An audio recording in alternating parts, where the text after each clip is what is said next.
You've probably heard of them.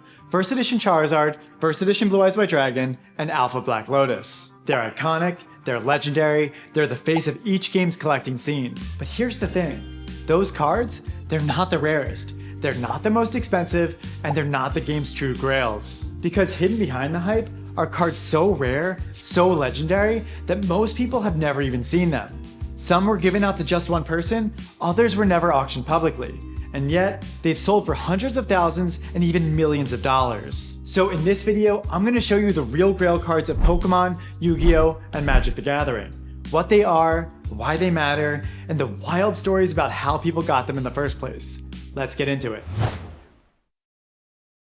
Imagine being a kid in Japan in 1997. You're flipping through the latest issue of the CollectorsCornerTCG comic, a thick, cartoon-packed magazine that every elementary schooler was dying to get their hands on. And somewhere between the cartoons and toy ads, you see an announcement. Pokemon Card Game Illustration Contest. It tells you to draw your own original Pokemon card artwork and send it in for a chance to win a special prize. So you grab your pencils, maybe some markers, and spend the afternoon hunched over the kitchen table drawing your best Pikachu. You fill out the contest form from the magazine, slide it all into an envelope, and head to the post office with your mom or dad to mail it off. Weeks go by. Then one day, something arrives in the mail. You open the envelope to find a certificate and a note of congratulations. And a single card, the Pikachu Illustrator.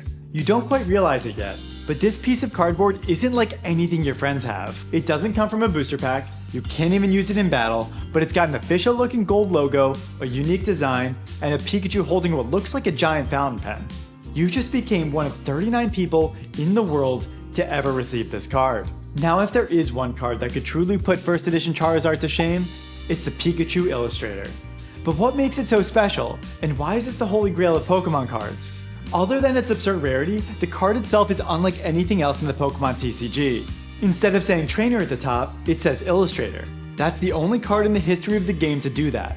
The text reads, "We certify that your illustration is an excellent entry in the Pokemon Card Game Illustration Contest. Therefore, we state that you're an officially authorized Pokemon card illustrator and admire your skill."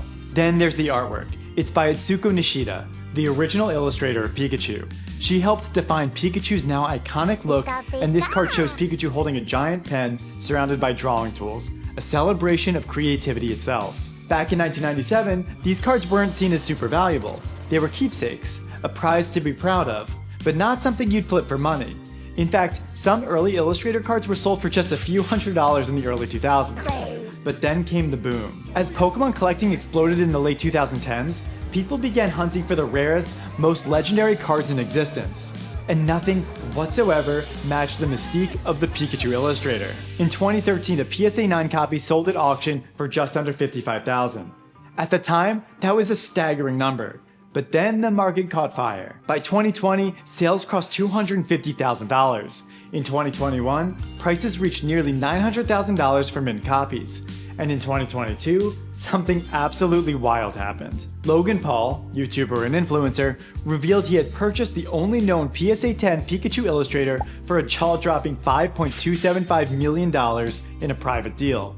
It became the most expensive Pokemon card ever sold, and Guinness World Records even recognized the purchase as official. Logan now famously wears the card in a diamond-encrusted pendant around his neck when he makes appearances at events like WrestleMania. Whether you love it or hate it, it's undeniable that this card has reached legendary status. Of course, Pokemon gets an honorable mention. So let's talk about one of the strangest and rarest ways to get an official Pokemon card. By playing Pokemon Snap on the Nintendo 64. If you thought mailing a pencil drawing was wild, wait until you hear how this one went. In 1999, Nintendo and once again the CollectorsCornerTCG comic ran a special contest in Japan. The rules were simple, but actually kind of crazy. Take the best in-game photos you could using Pokemon Snap, bring your Pokemon Snap cartridge to a Lawson convenience store, use the Snap Station kiosk to print out your picture, wait a few days because the picture took some time to print, come back to Lawson to pick them up, and then mail them in to CollectorsCornerTCG. Somehow thousands of kids still managed to enter, each hoping that their snapshot would stand out. For the lucky few, just 10 winners overall, the reward was pretty mind-blowing. Nintendo took the photo you submitted, turned it into a real, physical Pokemon card, and mailed you 20 copies with your name printed on the label. Today, these cards are considered some of the rarest in the hobby. Very few have ever hit the open market, but when they do, the prices are wild. A Snap Gyarados sold in 2023 for over $87,000. A Snap Magikarp sold in 2022 for over $136,000, and a Snap Pikachu sold in 2023 for $270,000. If a pristine 10 copy ever surfaced, it could easily rival some of the biggest trading card sales in history. While the Grails of Pokemon were tests of your artistic ability, the Grails of Yu-Gi-Oh were tests of your skill at the card game itself. What we're about to see are some of the rarest and most mysterious Yu-Gi-Oh cards ever created. The World Championship Series prize cards from 2003 to 2005. These weren't just low pull rate chase cards, they were match winner trophies.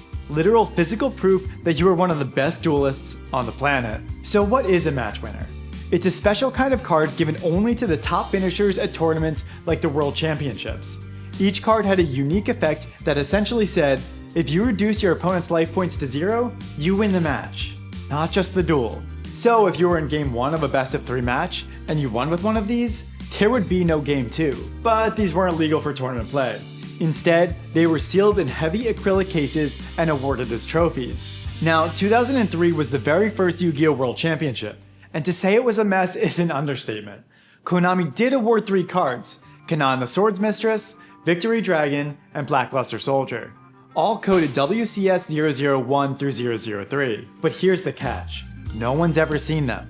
No photos, no listings, not even on the official Yu-Gi-Oh card wall in Japan where every other prize card is cataloged. These cards probably did exist, we just don't know much else. Thankfully, things got a lot more official in 2004, and that's where the World Championships really began. In that year, from 2nd through 4th place, players received Mateo the Matchless, coded WCS EN402. Only 6 copies of this card exist, 3 from the TCG side of the tournament and 3 from the video game side. First place winners received Yugioh, a card so close to a myth that only one blurry photo of it exists. That's it. No confirmed owners, no public sales, just whispers and legends. Collectors speculate it could be worth $500,000 or more, while Mateo cards, which do come up occasionally, go for around $50 to $60K. In 2005, the structure stayed largely the same. 2nd through 4th place winners received Queen of Fate Eternia, which has since become one of the most sought after 2nd place trophies ever, valued at around $70 to $80K, likely due in part to its stunning artwork. But once again, it's 1st place where things go nuts. King of Destruction XX was awarded to the 2 champions in 2005 and is estimated to be worth $300,000 to $400,000. Unlike Yugioh, we do actually have a single photo of XX from when it changed hands in 2005 or 2006. But as far as ownership goes, it's mostly unknown. What's a little heartbreaking here is that since the early 2000s were a different time when these cards weren't super valuable, a few were hung up in card shop windows across Japan, which unfortunately led to many copies being sun-bleached, making the undamaged versions that much more valuable. Alright, Yu-Gi-Oh's honorable mention is my favorite story of this entire video, because now we're talking about the T3 prize cards from 2001. These weren't given out at a World Championship, and they weren't part of any global release. They were awarded at a single tournament, the Asian Championship of 2001, held by Konami in August of that year.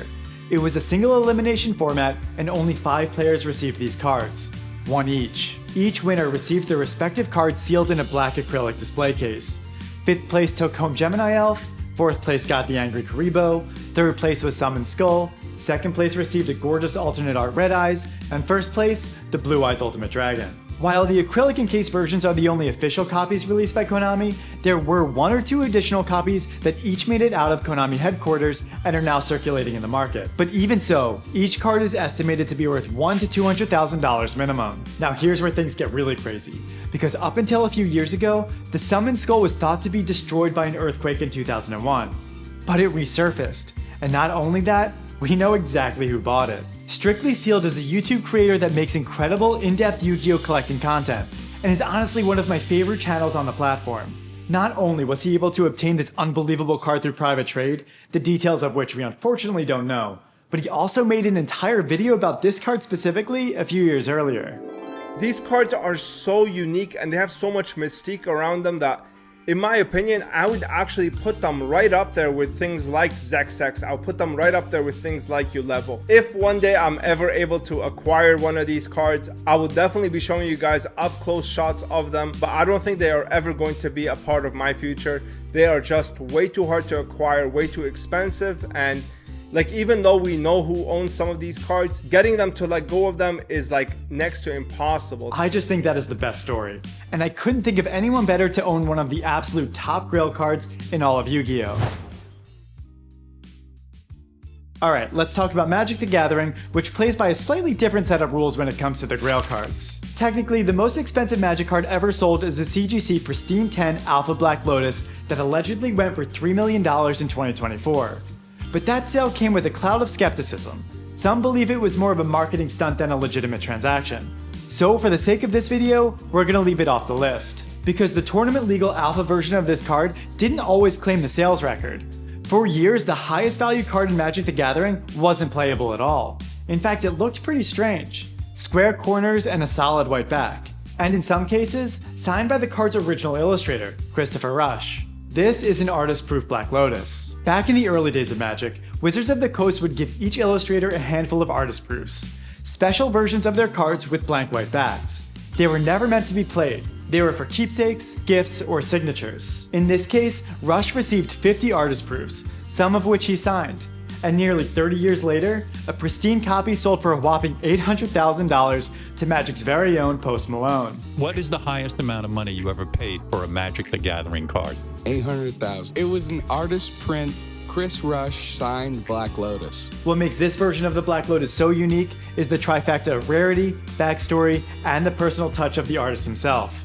Rush passed away in 2016, which only amplified the value of anything he signed or illustrated. This card is a true piece of history, and will certainly go down as one of the most incredible non-tournament legal cards of all time.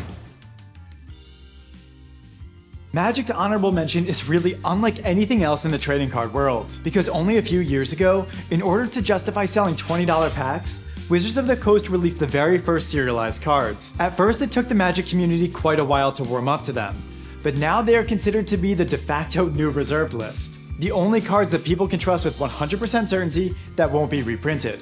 At first, Wizards started off slow, with blueprint-style cards from the set Brothers War. Each of the many serialized cards in this set had 500 copies, and they were unironically the blueprint of what was to come. Because each year thereafter, Wizards of the Coast would experiment with exactly how far they could take this, until one day, the perfect opportunity came along with the Universes Beyond Lord of the Rings crossover. What better way to push the limits of what's possible than with a one-of-one, One Ring card? Seated inside of a random collector booster pack, this card sent the community wild. Box prices shot up, and everyone was clamoring to see who was going to win the lottery. And then, one day, it happened. A man named Brooke Trafton opened the pack that would change his life forever. Not too long after, Post Malone, back at it again, happily swept the card away for a cool $2.6 million. I really think we all need to take a minute here to appreciate the fact that Wizards of the Coast in 2023 managed to print a piece of cardboard worth over $2 million. Subscribe to the channel if you want to see a video about exactly how ridiculous this is and how bold trading card companies are getting in this new age of extreme rarity and lottery cards. There's a lot to unpack here. Because this, believe it or not, is only the start. In Magic's latest big crossover with Final Fantasy, they went ahead with a 1 out of 77 serialized Chocobo, copies of which are already selling for tens of thousands. So things aren't getting any less crazy in the trading card world. Now, if you want to see some absurdly expensive cards being pulled on camera, check out this video next.